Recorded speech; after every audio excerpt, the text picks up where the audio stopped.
Bueno, vámonos con Haití tempranito. Hemos denominado a este tema Haití un callejón sin salida al despliegue de la fuerza de paz. Muchas novedades en este tema, empezando porque el Congreso de Kenia no había aprobado todavía la autorización que se requiere para el envío de los 1.000 policías de Kenia, que todo da mucho trabajo en Haití. Primero que se había propuesto que llegaran hace algunos meses, pero una visita de reconocimiento con el equipo de inteligencia, ahí estamos viendo imágenes de cómo está Haití día a día, llegó y el informe que presentó era que no iban a combatir las bandas, que no iba a dar soporte en el ámbito de la seguridad, que solo iban a garantizar los puertos, aeropuertos y las instituciones, infraestructura. Eso fue quizás mes de septiembre, octubre, finales de octubre. Se le dejó claro que no tenía sentido ese tipo de misión. Luego intervino Estados Unidos, una delegación de alto nivel de inteligencia, y lograron convencer a las más altas autoridades de Kenia de que la misión no debía ser a garantizar seguridad para infraestructura, sino combatir las bandas. Se hizo una solicitud de unos 237, unos 200 y tanto de millones de dólares, precisamente, y eh, no se había podido tener el go para ello. Y es mucho dinero para 1.000 policías, había una especie de tranque. Todo esto es un negocio también, a nivel internacional. Cuando usted ve que se envían eh, ayudas, la cooperación internacional tiene su agenda de objetivos, que es necesaria, que tiene muchos ribetes y cortes humanitarios. Ahora, con respecto a Haití, las misiones desde la MINUSTAH de pacificación han consumido presupuestos incalculables, y de allí que el recrudecimiento de la violencia armada en Haití lo lleve a una especie de callejón sin salida. Se está esperando todo lo que tiene que ver con este despliegue eh, militar, que va a tener muy poca participación de otros países, pero al final de cuentas Naciones Unidas, ONU, ha dicho que estos 1.000 policías kenianos no van a pacificar a Haití al estilo de la MINUSTAH, que ellos van a dar un apoyo policial a la policía de Haití, la PNH. Hay un problema grave y es la barrera del idioma. A pesar de que Kenia es un país africano que tiene evidentemente unos rasgos de color, de fisionomía, el físico, el parecido, eh, que puede mezclarse muy bien con el fenotipo del ciudadano haitiano, no hablan creol, no dominan el inglés. Entonces, cuando usted tiene una misión militar, policial, usted tiene que tener la capacidad de comunicarse para leer la identificación, interactuar con las personas. Entonces, empezando por ahí, es como que de repente usted mande policía dominicano que no hablan creol ni francés, y los haitianos, que la mayoría no hablan español, que hablan inglés y francés, y usted los mande a Haití. Es decir, no hay capacidad de una interrelación para garantizar ese resultado. Lo otro es que hay un problema gravísimo, que Haití debería ya a estas alturas tener resuelto todo lo que tiene que ver con la limpieza de su Policía Nacional. La Policía Nacional Haitiana, PNH, tiene unos 11.000 policías. Usted, oiga, para 27.000 kilómetros cuadrados. Prácticamente no hay capacidad operativa de despliegue, de interdicción. Ahora, usted sabe qué es lo más grave, que de los 11.000 policías que tiene Haití, solamente en servicio hay unos 6.000. Es decir, la mitad se dedica a involucrarse en actividades delictivas de manera abierta, de la mano de las bandas. Muchos otros policías tienen miedo y no están dispuestos a perder su vida, porque ser policía en Haití es prácticamente una condena de muerte. De los 6.000 policías que están activos en Haití, hay una gran cantidad que están activos para compartir la información a las 300 y tanto de bandas de Haití. Esos policías se dedican a proteger, utilizan los blindados, los vehículos para garantizar el peaje para cruzar en Haití por ciertos suburbios de un barrio a otro, la misma policía lo monta, le cobra a usted y lo escorta. Usted se dedica a labores policiales que no son propiamente relacionadas a defender a la sociedad, al pueblo haitiano. Le responden a las bandas, a empresarios y a políticos. La policía haitiana está tan degradada que los mismos policías venden y les rentan sus armas a la pandilla. Óigame bien, los pandilleros, cuando no tienen acceso a las armas, se las rentan y se las compran a los policías. Entonces, cuando usted plantea que 1000 policías kenianos van a ir con esta expectativa que hemos creado, la misión de pacificación, el despliegue militar de Naciones Unidas, eso es un bluff, eso es un callejón sin salida, porque esos 1000 policías, cuando usted se los suma a los 6000 policías que tienen un alto componente, una proporción de policías corruptos, ahí va a haber problemas serios, graves. Y yo no soy pájaro de mal agüero. Ahora tengo la responsabilidad periodística de darle la información en República Dominicana para que usted sepa cuál es el escenario.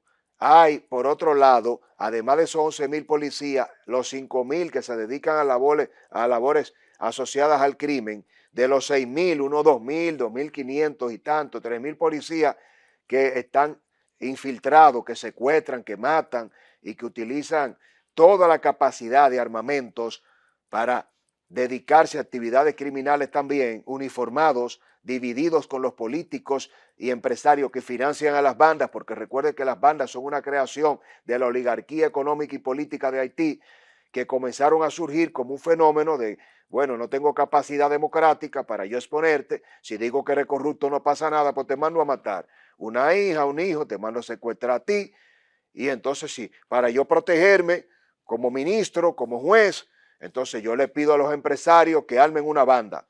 En Haití hay 400 y pico de bandas porque cada político que aspira a la presidencia, cada alcalde, cada juez, cada empresario constituye una banda y esa banda entonces él es quien le prevé la seguridad o es el arma con el que yo peleo. Y por eso hay que preservar la democracia, porque usted dice, los políticos, ¿para qué sirven los políticos? Bueno, los políticos, además de robar, una gran mayoría de engañarnos, de no cumplir las leyes, son una herramienta en la cual cuando usted lo somete a elecciones por el miedo de perder unas elecciones, como pasa en República Dominicana, entonces comienzan a procesar, a meter preso, a cumplir la exposición de las redes sociales. Esos resortes de la democracia, como las redes, como los programas de televisión, de radio, hay que apostar a eso, porque si usted lo eliminara, entonces el único mecanismo es lo que ha pasado en Haití, de medirse y de enfrentarse, es con las armas, con la delincuencia, con los secuestros, con los asesinatos, con los atentados, y usted llega a convertirse en un narcoestado. Para que saquemos esa primera gran conclusión. La democracia, por ejemplo, dominicana es débil, es corrupta, está permeada, pero sigue siendo el mejor puente para evitar llegar a esos niveles en Haití. Cuando usted plantea este escenario, ¿qué pasa? Evidentemente que Haití tiene un problema grave, porque cada vez que ha sufrido una intervención militar de Naciones Unidas, la experiencia que ha sufrido la gran mayoría del pueblo haitiano es que esos militares que envía Naciones Unidas terminan acomodándose al presupuesto porque le pagan unos viáticos y unos honorarios importantísimos y no necesariamente exponen su vida, no cumplen con la misión, se dedican a violar, como pasó con la MINUSTAH en la última misión, a niñas, adolescentes y mujeres. La tasa de VIH en Haití se disparó, entre otras razones, precisamente por la gran cantidad de casos de acoso sexuales que llevaron a cabo los mismos militares enviados a Haití. Y muchas familias haitianas quedaron traumadas porque quien se supone que llegó desde el año 2010 hasta el 2015, ese último tramo fue terrible.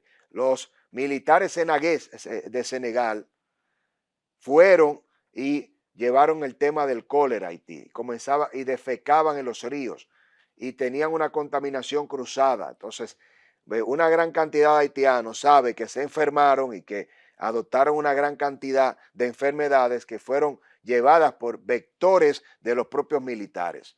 Y lo otro es que los haitianos han sufrido invasiones históricas y han vivido entre dictadores, golpe de Estado, invasiones de Inglaterra, de Francia, de España, de Estados Unidos. Estados Unidos no solamente nos ha invadido a nosotros, también invadió a Haití.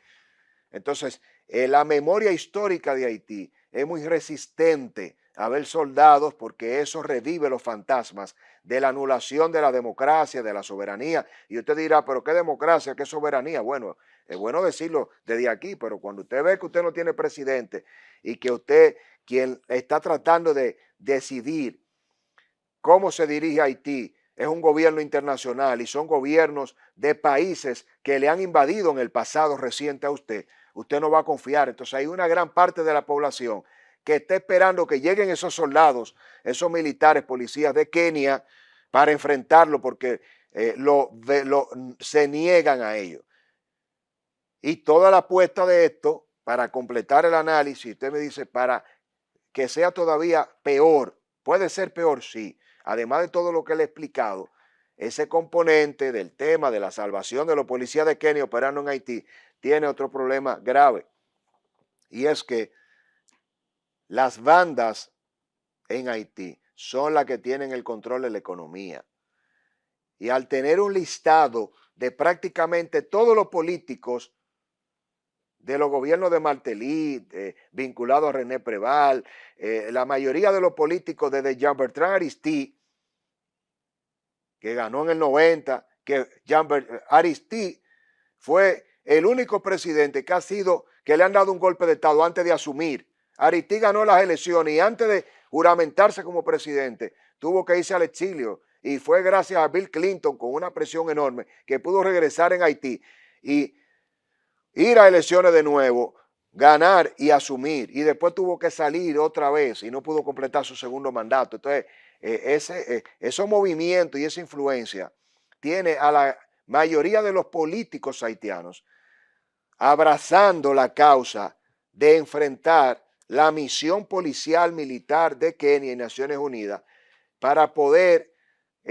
conectar con esa parte del pueblo haitiano que entiende que cualquier político o militar o miembro de la banda que se ponga del lado a apoyar esa misión de Kenia es un traidor.